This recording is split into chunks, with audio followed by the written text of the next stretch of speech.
అమెరికాను శీతాకాల తుఫాన్లు అతలాకుతలం చేస్తున్నాయి. తాజాగా న్యూయార్క్ రాష్ట్రంలోని వెస్ట్ ఫీల్డ్ పట్టణాన్ని బలమైన గాలులు తీవ్రంగా ప్రభావితం చేశాయి. గంటకు 50 నాట్ల వేగంతో వీచిన గాలుల కారణంగా తీర ప్రాంతాల్లో భారీ అలజడి నెలకొంది. దీంతో ప్రజలు తీవ్ర భయాందోళనకు గురయ్యారు.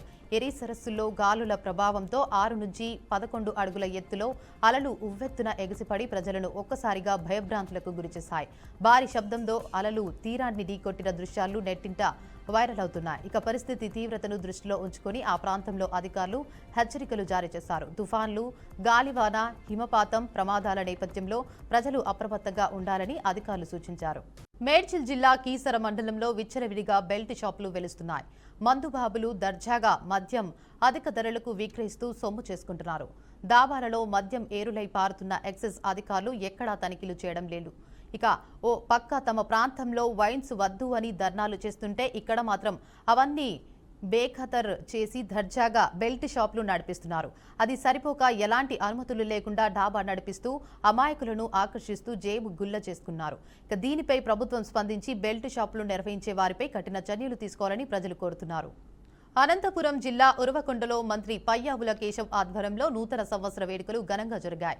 నూతన సంవత్సరాన్ని పురస్కరించుకుని పట్టణంలోని పార్టీ కార్యాలయంలో ప్రత్యేక కార్యక్రమం నిర్వహించారు. ఈ కార్యక్రమానికి రాష్ట్ర మంత్రి పయ్యావుల కేశవ్ హాజరై కార్యకర్తలతో కలిసి వేడుకల్లో పాల్గొన్నారు. నాయకులు కార్యకర్తలతో కలిసి మంత్రి కేక్ కట్ చేసి నూతన సంవత్సర శుభాకాంక్షలు తెలిపారు. పలువురు ఆయనకు కేక్ తినిపించి శుభాకాంక్షలు తెలియజేశారు. ఈ సందర్భంగా ఆయన మాట్లాడుతూ పార్టీ కోసం అహర్నిశలు శ్రమిస్తున్న కార్యకర్తల కృషి వల్లే ప్రజల్లో మన మీద విశ్వాసం పెరుగుతోందని అన్నారు. తిరుమలలో వైకుంఠ ద్వార దర్శనం సందర్భంగా స్వామివారిని పలువురు ప్రముఖులు దర్శించుకున్నారు. నైవేద్య విరామ సమయంలో స్వామివారిని Telangana deputy CM Bhatti Vikramarka, hero Prabhas mother Shyamaladevi, Supreme Court ప్రధాన న్యాయమూర్తి justice Atul Chandurkar, Jammu Kashmir governor Manoj Sinha, AP high court ప్రధాన న్యాయమూర్తి వెంకటరమణ జ్యోతిర్మయి దర్శించుకున్నారు. వీరికి ఆలయ అధికారులు దగ్గర నుండి దర్శనం ఏర్పాట్లు చేసి దర్శనానంతరం రంగనాయక మండపంలో వేద పండితులు వేద ఆశీర్వచనం, తీర్థ ప్రసాదాలు ఆలయ అధికారులు అందజేశారు. నారాయణపేట జిల్లా మక్తల్లోని కర్నీ రోడ్డులో ఉన్న యజ్ఞం సామిల్ కట్టెల మిషన్లో అర్ధరాత్రి ప్రమాదవశాత్తు అగ్ని ప్రమాదం జరిగింది. అగ్ని ప్రమాదంలో సామిల్లోని కట్టెలు, యంత్రాలు కాలి బూడిదయ్యాయి. నూతన సంవత్సరం సెలబ్రేట్ చేసుకుంటున్న కొందరు యువకులు సామిల్లో ఎగిసిపడుతున్న మంటలను చూసి విద్యుత్ శాఖ వారికి, అగ్నిమాపక సిబ్బందికి, స్థానిక పోలీసులకు సమాచారం ఇచ్చారు. దీంతో వెంటనే సంఘటనా స్థలానికి పోలీసులు, ఫైర్ సిబ్బంది చేరుకుని మంటలను అదుపు చేశారు. ఉన్నత చదువుల కోసం జర్మనీ వెళ్లిన తెలుగు విద్యార్థి మృతి చెందాడు. తెలంగాణలోని జనగామ జిల్లా చిల్పూరు మండలం మల్కాపూర్ గ్రామానికి చెందిన తోకల హృతిక్ రెడ్డి హయ్యర్ స్టడీస్ కోసం జర్మనీ వెళ్లాడు. అతను ఉంటున్న అపార్ట్మెంట్లో అగ్ని ప్రమాదం జరగడంతో భవనం నుంచి కిందకి దూకేశాడు. దీంతో హృతిక్ రెడ్డి తలకు తీవ్ర గాయమైంది. ఆసుపత్రికి తరలించగా లోపే పరిస్థితి విషమించి మరణించాడు. నూతన సంవత్సరంలో కుమారుడి మరణ వార్తతో కుటుంబంలో విషాద ఛాయలు అలుముకున్నాయి.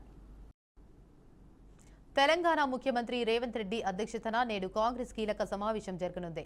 సాయంత్రం 4 గంటలకు ప్రజాభవన్లో ఈ సమావేశం నిర్వహించనున్నారు. ఈ సందర్భంగా బీఆర్ఎస్ చేస్తున్న ఆరోపణలు, కృష్ణా గోదావరి నదీ జలాల కేటాయింపులపై విస్తృతంగా చర్చించే అవకాశం ఉన్నట్లు సమాచారం.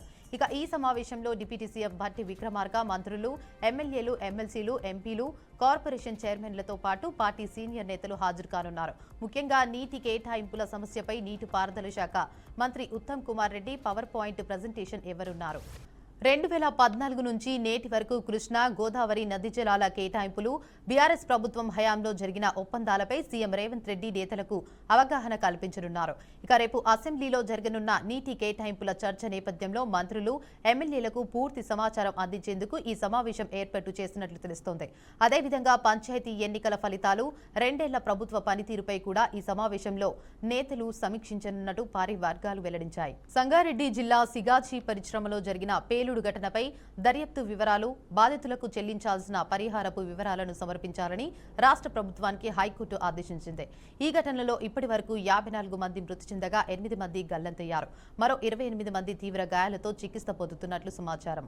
ఇక బాధితులకు తక్షణం పరిహారం చెల్లించాలని, ఘటనపై సిట్టు దర్యాప్తుకు ఆదేశించాలని కోరుతూ హైదరాబాద్కు చెందిన సైంటిస్టు బాబురావు హైకోర్టులో పిల్ దాఖలు చేశారు. కేసులో ప్రభుత్వం తరపున అడ్వకేట్ జనరల్ తేరా రజనీకాంత్ రెడ్డి వాదనలు వినిపించారు. కేసులో A2 నిందితుడు సిగాచి కంపెనీ సీఈఓ అమిత్ రాజ్ను అరెస్ట్ చేసినట్లు, మరో 5 నిందితులు పరారీలో ఉన్నట్లు ఏజీ కోర్టుకు తెలిపారు.